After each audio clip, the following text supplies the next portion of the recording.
Halo, Assalamualaikum warahmatullahi wabarakatuh. Nah, di video kali ini kita akan berkenal dengan yang namanya sin capitalization, sebuah topik yang sangat menarik di ranah pajak internasional dan juga mungkin termasuk di ranah PPh Badan. Ya, apa sih sin capitalization itu? Ya, kita coba translate kata per kata dulu. Ya, kita terjemahkan kata per kata dulu. Sin itu artinya kurus atau tipis. Ya. Sedangkan capitalization itu adalah permodalan. Jadi secara kata-kata, makanya mas dengan hidden capitalization ini hanya adalah apa? Permodalan yang kurus, yang tipis. Ya. Atau jika kita cari istilah atau padanan kata yang lebih tepat dalam dunia akuntansi maupun istilah perpajakan, maka yang dimaksud dengan si sin capitalization ini adalah permodalan yang minimum atau lebih gampang lagi adalah penggunaan modal dalam jumlah yang paling kecil, seminimum mungkin. Ya. Kenapa ini penting dibahas? Karena perusahaan punya pilihan dalam merancang struktur pembiayaan bisnisnya. Ya. Jadi perusahaan bisa memilih bagaimana dia membiayai operasionalnya. Bisa pembiayaan dengan modal atau bisa juga dengan pinjaman. Mungkin teman-teman yang sudah berkenal dengan akuntansi, kita tahu bahwa di sisi kanan, ya, sisi kiri ada aset, dalam sebuah neraca ada aset, kemudian di sisi kanan ada liabilities sama owner equity. Ya. Jadi untuk membiayai perusahaannya, maka perusahaan boleh memilih apakah mau menggunakan pembiayaan atau hutang, gitu ya, liabilities, gitu ya, atau lebih memilih membiayai dengan modal, biasanya dalam bentuk saham. Ya. Nah, bisa juga kombinasi keduanya, punya hutang juga, punya modal juga. Umumnya seperti itu. Jadi merupakan kombinasi dari hutang dan saham. Nah, bagaimana perusahaan memilih struktur pembiayaan ini itu dipengaruhi oleh berbagai pertimbangan, ya, berbagai pertimbangan. Nah, salah satunya sesuai dengan topik yang sedang kita bahas di kelas ini adalah pertimbangannya adalah tentang perpajakan. Mana dari dua metode pembiayaan tersebut, boleh baik hutang maupun modal, mana yang lebih menguntungkan dari sudut pandang perpajakan. Oke. Itu yang akan kita bahas kali ini. Nah, tadi bisa pakai modal, ya, bisa juga pakai hutang. Apa sih perbedaannya? Oke, sekarang kita satu-satu. Perbedaannya apa? Kalau modal, ya, pertama nih, ya, umumnya berupa saham. Artinya apa? Perusahaan menjual sebagian dari kepemilikan usahanya kepada para pemegang saham. Kemudian pemegang saham menyetorkan uang, ditukarkan dengan lembar saham atau dengan porsi kepemilikan. Ya, itu yang kita sebut dengan permodalan. Nah, berikutnya, imbalan atas permodalan tersebut adalah berupa pembayaran dividen. Tentu saja si para pemegang saham ketika dia menginvestasikan uangnya dalam bentuk modal, dia bertujuan untuk mendapatkan imbalan atas uang yang disetorkan ke perusahaan. Nah, imbalan atas permodalan tersebut berupa pembayaran dividen. Nah, dalam konsep laporan akuntansi fiskal, teman-teman bisa ingat di Undang-Undang PPh pasal 9, termasuk biaya-biaya yang tidak dapat dikurangkan secara fiskal adalah pembagian dividen. Ya. Atau bahasa secara lengkap adalah bahwa pembagian dividen itu tidak dapat dibiayakan. Ya. Sehingga dia bukan unsur pengurang dari penghasilan perusahaan dalam metode penghitungan akuntansi secara fiskal. Jadi dalam akuntansi perpajakan, ini kita keluarkan. Pembayaran dividen dikeluarkan dari unsur biaya. Ya. Kemudian, jika teman-teman perhatikan bahwa dividen ini sangat erat dengan istilah double taxation. Kenapa? Karena sebenarnya dividen itu merupakan porsi dari laba setelah pajak. Artinya, penghasilan perusahaan sebelum dibagikan dalam bentuk dividen sebenarnya sudah dikenai pajak dulu tuh. Oke. Kenapa? Karena dividen itu dibagikan dari earning after income taxes. Kemudian, ketika dividen diterima oleh pemegang saham, maka dividen tersebut merupakan objek pajak bagi si penerima dividen. Ya. Jadi seakan-akan ini atau sangat erat hubungannya dengan double taxation. Di perusahaan dikenai pajak, di pemegang saham dikenai pajak. Nanti akan kita bahas di ilustrasi di slide berikutnya. Sedangkan di sisi lain, hutang ya, atau salah nih, sebenarnya utang ya, yang benar itu utang, bukan hutang. Utang itu adalah uang masuk melalui pembiayaan dari pihak lain. Ya. Artinya ada uang masuk dari pembiayaan dari orang lain. Ya. Nah, timbal baliknya dari si pengutang itu berbentuk bunga. Berbeda ya, kalau di modalnya adalah dividen, jika pembiayaan atau hutang berupa bunga. Penting. Kenapa penting? Karena bunga itu masuk kategori biaya yang dapat dikurangkan. Jadi biaya bunga itu merupakan beban yang dapat dikurangkan ketika menghitung penghasilan bersih yang akan dikenai pajak penghasilan. Artinya apa? Kabar baik nih jika kita melihat dari sisi pajakan saja. Semakin besar biaya, ya, biaya semakin tinggi, maka penghasilannya semakin kecil, artinya pajak penghasilannya semakin kecil. Oke. Dalam sisi ini, dia lebih menguntungkan. Kenapa? Karena beban bunga dapat dibiayakan, ya, sedangkan si dividen tidak dapat dibiayakan.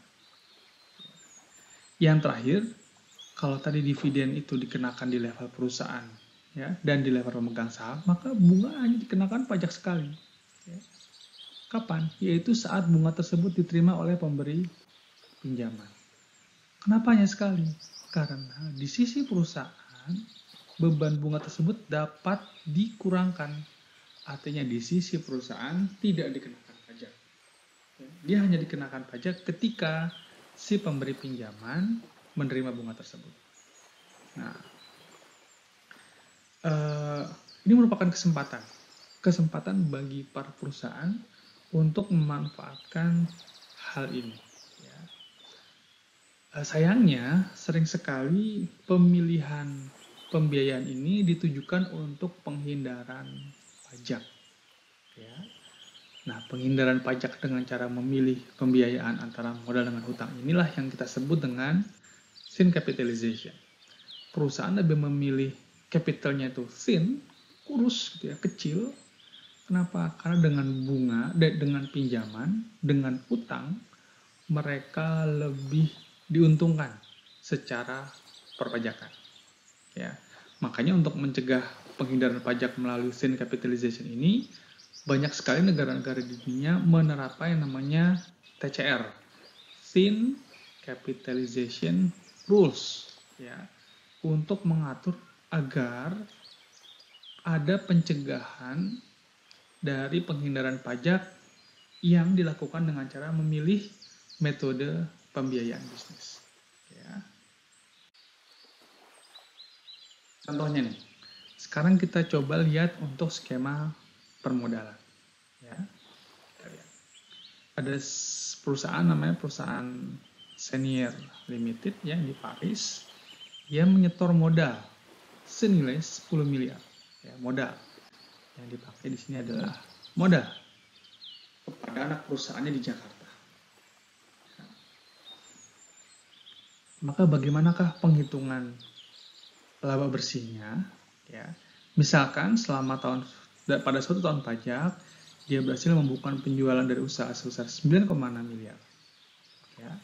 Kemudian ada biaya-biaya usaha sebesar 6,9 miliar. Sehingga dia dapat penghasilan bersih sebesar 2,7 miliar. Oke. Pajaknya dikenakan pajak, yaitu sekarang tarifnya 22% dari penghasilan bersih. Ya. Dikenakan pajak sebesar 22% dari penghasilan bersih, yaitu tercatat sebesar 594 miliar.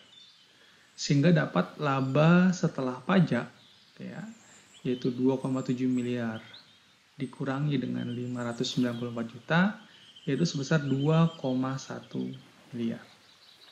Kemudian di tahun tersebut, ya, sebagai bentuk timbal balik atau imbal jasa atau imbal balik atas investasi yang diserahkan oleh si induk di Prancis, anak perusahaan di Jakarta membagikan dividen sebesar 1,5 miliar. Ya. Ini masuk ke Senior Limited di Prancis. Tapi ingat, sebagaimana kita sudah bahas di pertemuan sebelumnya, bahwa ada pajak atas dividen yang dibayarkan kepada perusahaan di luar negeri, ya, dengan tarif tertentu. Misalnya kita kalikan tarif kedelai 15%, misalnya. Maka dia akan dikenakan pajak 15% dari 1,5 miliar.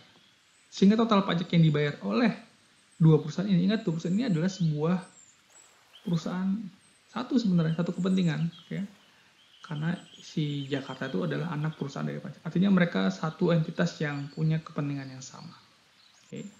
Jadi kita bilang bahwa total pajak yang harus dibayar oleh dua perusahaan ini, baik yang di Prancis maupun di Jakarta, totalnya adalah 819 juta. Oke, ya. Di mana yang 594 juta merupakan pajak atas laba perusahaan di Jakarta, sedangkan dividen pajak tersebut ditanggung oleh Senior Limited, meskipun dilakukan melalui metode pot-pot. Totalnya 819 juta rupiah. Catat ya. Nanti akan kita bandingkan dengan skema menggunakan skema. Jika kita menggunakan skema pembiayaan, ya, maka alih-alih menyuntikkan modal kepada anak perusahaannya, si Senior Limited ini lebih milih meminjamkan 10 miliar kepada anak perusahaan. Bagaimana konsekuensi akuntansinya? Oke. Maka kita gunakan angka yang sama. Penjualannya 9,6 miliar, sama dengan contoh sebelumnya. Biaya 6,9 miliar, sama dengan contoh sebelumnya. Namun sekarang ada biaya bunga. Oke, kita buat biaya bunga ini sama persis dengan angka yang dividen yang diberikan kepada Senior Limited kita menghitung menggunakan skema permodalan. Itu sebesar 1,5 miliar. 1,5 miliar ini ya. Oke. 1,5 miliar. Maka kita dapat penghasilan bersih 1,2 miliar. Kenapa kok dikurangkan? Ingat di slide sebelumnya bahwa bunga merupakan termasuk biaya yang deductible yang dapat dikurangkan ketika kita menghitung penghasilan kena pajak. Oke. Sehingga kita dapat penghasilan bersih yang lebih kecil jika kita menggunakan skema pembiayaan. Apa imbasnya bagi perpajakan? Bahwa pajak yang dibayar sekarang jadi lebih kecil dibanding pajak yang harus dibayar ketika menggunakan skema modal. Ya, kemudian kita dapat laba setelah pajak. Dan tidak ada pembagian dividen karena suntikan uangnya berupa pinjaman. Oke. Meskipun demikian, ingat bahwa atas bunga yang dibayarkan dari anak perusahaan ke induk juga tetap dikenakan pajak atas bunga, ya, yang akan melalui sistem pot-pot. Misalnya kita gunakan tarif yang sama, 15% dengan tarif dividen. Ya. Maka total pajaknya itu lebih kecil, ya, jika kita bandingkan dengan skema pembiayaan, dengan skema penggunakan modal. Tentu saja sama ya. Pajak atas bunga ditanggung oleh Senior Limited dengan menggunakan sistem pot-pot, dan pajak dalam negerinya, pajak yang dipungut di Indonesia yaitu sebesar 264 juta merupakan pajak atas laba perusahaan. Di sini kita lihat bahwa jika hanya dilihat dari sudut pandang pajak saja, maka menguntungkan. Mengapa? Karena total pajak yang harus dibayar oleh dua entitas ini secara keseluruhan ya, itu lebih kecil. Ya. Nah, jadi setelah kita lihat ilustrasi tadi, maka yang dimaksud dengan thin capitalism itu adalah situasi di mana perusahaan lebih memilih ya memiliki utang yang jauh lebih besar dibandingkan dengan jumlah modal. Kenapa tuh? Ya, karena memang ternyata dengan skema pembiayaan, dengan skema utang itu lebih menguntungkan. Ya, jadi dia tentu saja jadi punya insentif untuk lebih memiliki utang yang lebih besar dibandingkan dengan permodalan. Nah, seperti yang saya bilang tadi, negara-negara untuk mengantisipasi ini membuat yang namanya thin capitalization rules ya, agar dapat mencegah usaha untuk menghindari pajak dari para perusahaan. Bagaimana cara identifikasinya? Bagaimana negara-negara dapat atau bagaimana otoritas pajak dapat mengidentifikasi adanya usaha penghindaran pajak melalui thin capitalization? Yang pertama adalah mengidentifikasi apakah pinjaman tersebut sesuai dengan arm's length principle. Ini istilah arm's length sangat mirip dengan pada pertemuan sebelumnya, pada pertemuan ketika kita membahas tentang transfer pricing. Ini perlu melihat apakah pinjaman itu merupakan hal yang wajar ya terjadi antara pihak-pihak yang tidak mempunyai hubungan istimewa. Ya, artinya itu. Yang kedua, kepada siapa bunga dari pinjaman tersebut dibayarkan. Karena thin capitalization rules, TCR itu hanya berlaku bagi pembayaran bunga yang dibayarkan dari subjek pajak dalam negeri di Indonesia atau dari negara domisili kepada subjek pajak luar negeri yang merupakan pemegang saham substansial dari SPDN tersebut. Ya. Jadi kepada subjek pajak luar negeri. Ya. Kemudian yang ketiga adalah kita membahas yang namanya debt to equity ratio. Ya. Ada rasio tertentu yang harus dipenuhi oleh perusahaan. Ya. Ini cara negara-negara mengatur thin capitalization. Jadi tidak bisa perusahaan semena-mena modalnya hanya 1 juta, hutangnya sampai 10 miliar. Ya boleh-boleh aja, secara akuntansi boleh-boleh aja. Namun untuk kepentingan perpajakan, ada debt to equity ratio yang harus dipenuhi oleh perusahaan. Nah, debt to equity ratio ini sebenarnya umumnya di angka 3:1 atau 2:1. Artinya besarnya utang itu hanya boleh 2-3 kali lipat dari jumlah modal. Ya. Namun di Indonesia, besarnya debt to equity ratio atau kita sebut dengan DER ini itu adalah 4:1. Lebih lunak, ya, lebih lunak dibanding saran atau benchmark dari OECD.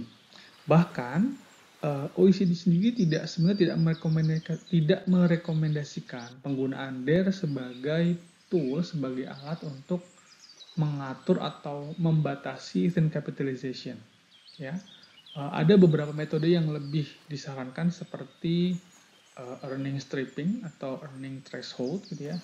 Tapi mungkin tidak kita bahas di pertemuan kali ini karena yang digunakan di Indonesia saat ini adalah debt to equity ratio. Ya.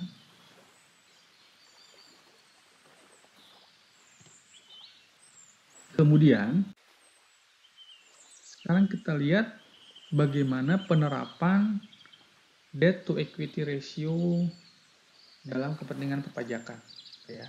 Nah, untuk teman-teman akuntansi mungkin sudah familiar dengan tampilan ini, bahwa kita di sisi kiri ini adalah pencatatan aset, misalnya punya aset cash dan ekuivalennya sebesar 2 miliar, kemudian ada machine, ada tools, equipment gitu ya, kira-kira aset yang tidak liquid lainnya sebesar 2 miliar, dan aset lainnya sebesar 2 miliar. Sehingga total aset si perusahaan adalah 6 miliar. Ya, anggapnya adalah sebuah perusahaan di Indonesia.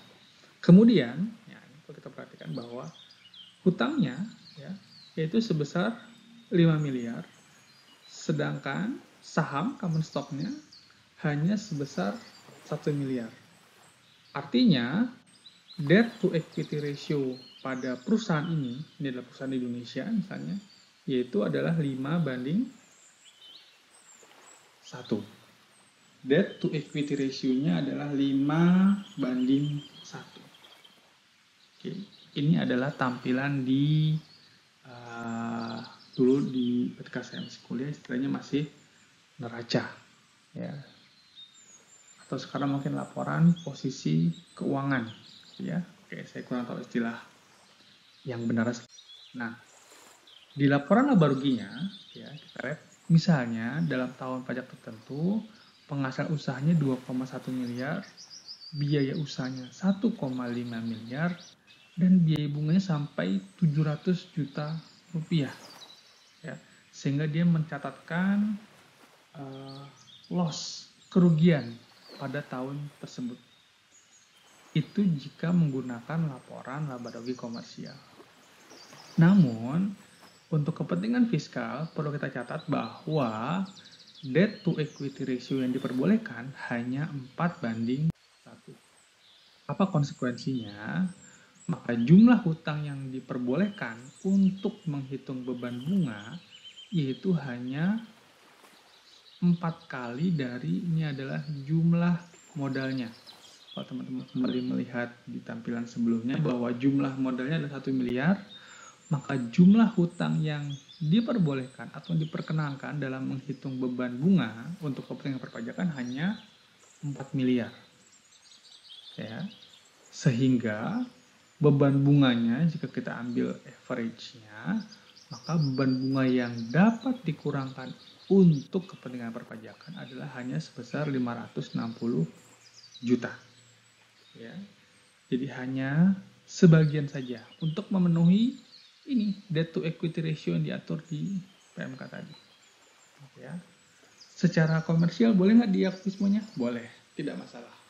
Namun secara perpajakan yang dapat diakui hanya yang memenuhi debt to equity ratio. Oleh karena itu, untuk laporan laba rugi fiskal, maka penghasilan usahanya 2,1 miliar tetap, biaya usaha 1,5 miliar tetap, namun biaya bunganya ini harus yang sudah menggunakan pakem di debt to equity ratio di tampilan sebelumnya, sehingga ada koreksi gitu ya. Koreksinya adalah koreksi fiskal positif gitu ya kalau di akuntansi perpajakan, bahwa yang tadinya diakui rugi, loss ya, sebesar 100 juta, ternyata setelah penerapan debt to equity ratio dalam menghitung biaya bunga, ada keuntungan senilai 40 juta rupiah. Ya. Nah, kesimpulannya apa? Bahwa biaya bunga atas suatu pinjaman yang melebihi debt to equity ratio tidak dapat dibiayakan. Ya, tadi kelebihan 1 miliar tuh. Nah, 1 miliar biaya bunganya tidak dapat dibiayakan. Jadi sebagian dari biaya bunga yang diakui secara komersial harus kita koreksi. Ya. Kemudian pembayaran atas bunga pinjaman yang melebihi dari suatu rasio diperlakukan sebagai pembayaran dividen. Apa konsekuensinya? Ya. Satu, tentu saja tidak dapat dibiayakan. Ya, seperti ini. Yang kedua adalah pembayaran ke si pemilik piutang dipersamakan dengan pembayaran dividen. Oke, semoga teman-teman bisa memahami bahwa intinya bahwa sin capitalization itu boleh menguntungkan bagi perusahaan, namun perlu diingat ada rambu-rambu yang harus dipatuhi oleh perusahaan, bahwa ada ketentuan debt to equity ratio yang harus dipenuhi agar penghitungan beban bunganya dapat diakui secara fiskal. Oke, sekian saja materi pada pertemuan kali ini. Semoga dapat dipahami. Sekian saja. Assalamualaikum warahmatullahi wabarakatuh.